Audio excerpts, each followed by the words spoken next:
I am Ferdinand Marcos, and I am the President of the Republic of the Philippines. I stand today on behalf of 110 million Filipinos. Hi everyone, hello universe, it's me again. Nako mga kababayan, malapit na tayo sa pinaka-exciting part. Oh my goodness, malamang hindi na mapapakali ang mga pro-China dyan. Nako mga bes, ito breaking news 1 hour ago. But anyway, sabi po dito mga bes, ano sabi? House impeach Sara. Nako! So ibig sabihin, may sapat na numero para ma-impeach si Sara Duterte. Sa mga nagsasabi diyan, hukus-hukus lang ng house yan. Tingnan natin. Lagi ko naman sinasabi, masyado nyo hinusgahan ang House Committee. Maghintay kayo sa tamang panahon. Uusad yan. Lagi ko rin sinasabi, hindi po magic. Proseso po yan, mga bes. Ano po ang sinabi dito? Well. Shout out sa mga dilis. Agay! Ito. Sabi po ng Net25 yan, News and Information. Just in, 150 mambabatas lumagda sa impeachment complaint laban kay BP Sara Duterte. Ayon kay House Secretary General Reginaldo Velasco, aabot sa 153 na mambabatas ang lumagda sa impeachment complaint laban kay Vice President Sara Duterte. Kailangan lamang ng 112 na pumirma upang agad na maipasa ang reklamo sa Senado. Agay! Sobra-sobra na mga bes. Ito pa, The House of Representatives impeached by President Sara Duterte on Wednesday, February 5, after securing 153 signature, more than one-third. Sumubra. Madadagdagan pa yan of its members, advancing the impeachment process to the Senate for trial, according to Billionaire News Channel. Agay! Nako, paktay kayo nga. Ay, agay! Shout out sa mga DDS. Mga DDS? Yan nga yung sinasabi natin. Masyado kayo kasing nagmamagaling. Nagmamayabang pa kayo sa social media. Sabi nyo, kaguluhan. Paano yung sasabi kaguluhan? Batas po ang umiiral, hindi po ang tao. Batas po ang pinairal dito. At ayon yan sa batas, bawal ang magninok ng pondo ng bayan. Clear na clear yan, oy.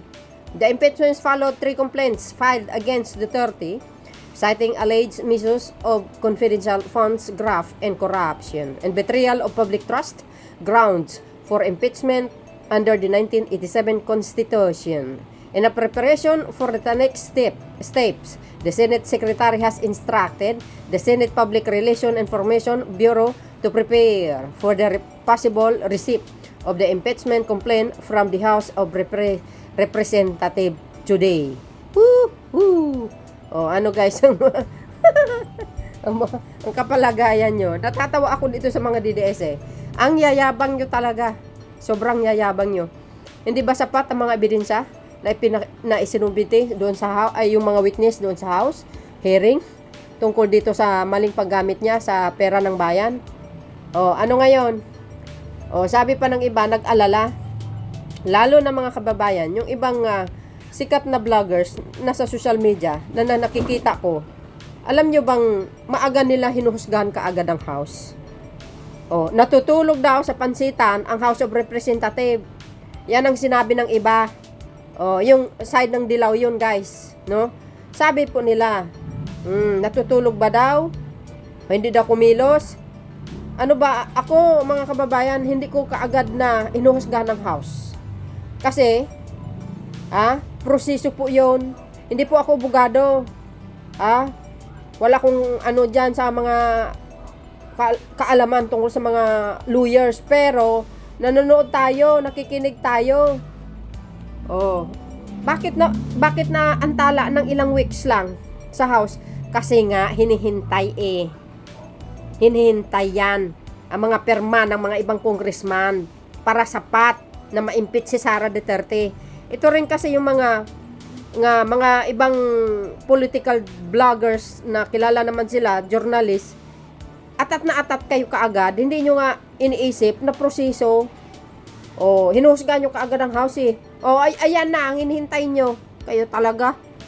O, hindi kayo makapaghintay. Hindi naman kasi magic yan eh. O, so ibig sabihin, 30 na signature, pwede na ba yun? Hindi eh. Ang di ba sabi nga 102 eh. O, sumubra na nga, 153. Kaya, ready to rumble na yan, mga base. O, siyempre, ganyan talaga si speaker. Ha?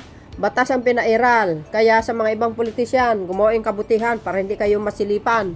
So dahil dito, ito, bagamat sabi natin yung sa Senado, na sapat na po ang basihan para isumito sa Senado ito.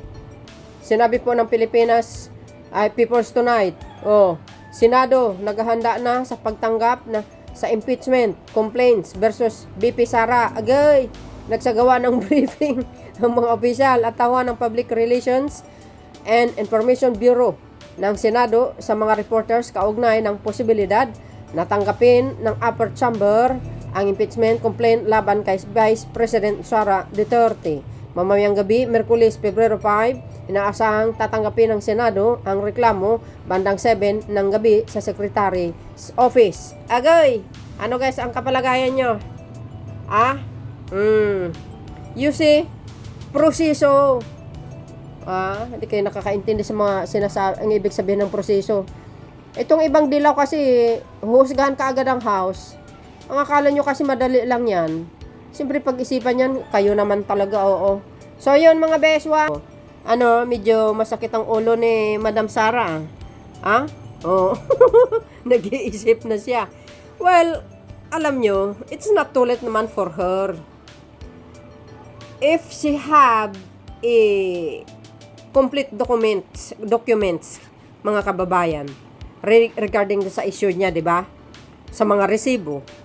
Kung kumpleto naman at akma naman doon sa ipipresenta niya, why not na hindi niya gagawin ng mas maaga? Di ba? Para ma-defend niya yung sarili niya. Sos, Mariosep kayo. Ano bang ginagawa niya? Natutulog siya sa pansitan? Hindi siya gumalaw? Ay, nako. Ewan ko sa inyo. Ito guys ang sinabi ng kanyang kapatid. Ito na naman. Sabi ko sa iyo na-alarma na. News update. Sabi po ng ANC. 24/7. Ang sabi? Ito guys, news update. Sabi ng ANC, in a statement, Davao City 1st District Representative Paulo Duterte said he is appealed and enraged by the desperate and politically motivated efforts to railroad the impeachment of Vice President Sara Duterte. Agay. Di ba? Alam nyo guys, hindi naman yon. Hindi naman political motivated. Ang pinag-usapan dito, pera ng bayan. My goodness. Kahit hindi araw ng eleksyon or hindi election season, mangyayari at mangyayari yan guys. Nakatadhana na po yan. Balibalig ta rin yung mundo. Nakatadhana na po yan. Ito. Representative Paulo Duterte says, appealed and enraged by the desperate and political motivated effort to railroad the impeachment of Vice President Sara Duterte. Yan, February 5, 2025. Okay.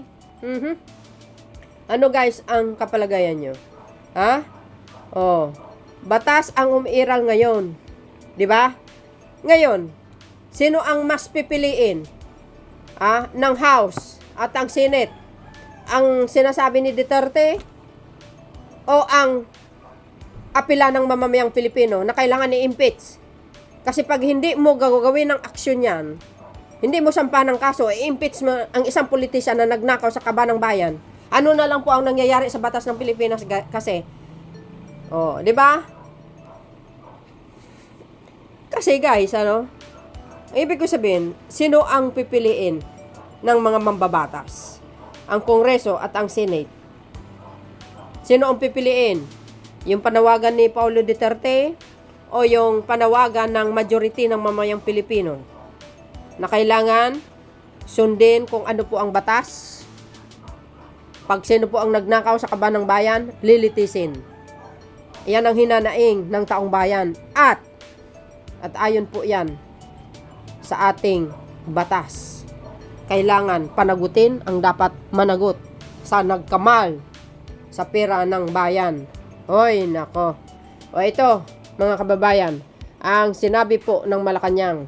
Sabi po dito guys ng PCO, Executive Secretary Lucas Bersamin dismissed claim that the President is delaying the impeachment complaint against Vice President Sara Duterte, stressing that the matter is solely within the jurisdiction of the House of Representatives. He emphasized that President Ferdinand R. Marcos Jr. will not interfere in the proceedings. Oh, malinaw na malinaw. Sinabi ko pa noong umpisa. Basahin niyo po ang galaw ng Pangulo. Hindi porke sinabi niya, wag mo na ngayon mag-impeach kasi nga busy. Ibig sabihin, anti-impeachment siya, ganon. Mali po kayo. Mali po kayo. Ano pang sinabi ng Pangulo? Hindi ko papalagan. Agay. Hindi nyo kayang basahin ang galaw ng Pangulo, guys. Pro-impeachment yan eh. Oh, di ba? Sabi niya, will not. Will not, sabi. Will not interfere in the proceedings. Agay. Statement from the Office of the Executive Secretary. The power to initiate and act on impeachment complaint is the sole prerogative of the House. Out of respect for institutions, the President will not interfere in a matter over which a co-equal branch has exclusive jurisdiction. Anong sabi? Lucas B. Bersamin, Executive Secretary, ang ating little President. You see what I see? Yan ang sinasabi natin. Masyado kayong atat Maghintay tayo. Ngayon. Ano po ang masasabi niyo mga kababayan? Ako, ang importante, kailangan gugulong ang the rule of law. Naksa. Gugulong ang batas. Yun dapat ang sundin. Kaya, paalala na lang yan sa mga politician, learn and lesson. Kasi kung hindi natin bibigyan ng aksyon, kung hindi bibigyan ng aksyon yan, guys, walang kwenta ang batas sa atin. Pag yan ay hindi maparusahan ng mga taong nagkamal sa kaban ng bayan, di ba? Sinasabi ko sa inyo, ang Pangulo, hindi po anti-impeachment yan. Lalo't lalo na malakas ang ebidensya laban kay Sara, dumaan pa yan sa hearing sa House Committee. Ang Pangulo, ginagalang ang batas. Pag nagkasala, ibig sabihin, managot. Pag na-found out may probable cause, pag nagnakaw, di kulong. Di ba? Parang nakikita ko sunod-sunod na yata itong mga guys makukulong. Nung isang araw, sinampa ng kaso si Garma, tsaka si Edelberto Leonardo sa pagpaslang kay board member Bayaruga. Sinampahan na ng kaso. Soon as possible, makikita natin, maano yan, huhulihin na yung si Edelberto. Kukulong. Tapos, in-underestimate ng mga dilis. Walang kwenta daw yung House Committee. Ang Quadcom, kangaroo daw. Di ba? Di titingnan nyo. Yan kinasuhan na si Leonardo. So yan guys, ang aking pinaka-latest updates video. Ano po ang kapalagayan nyo? Well, for sure yan po, hindi makapalagay ang mga DDS ngayon. See you again on my next upload video. Bye and babush. God bless Philippines.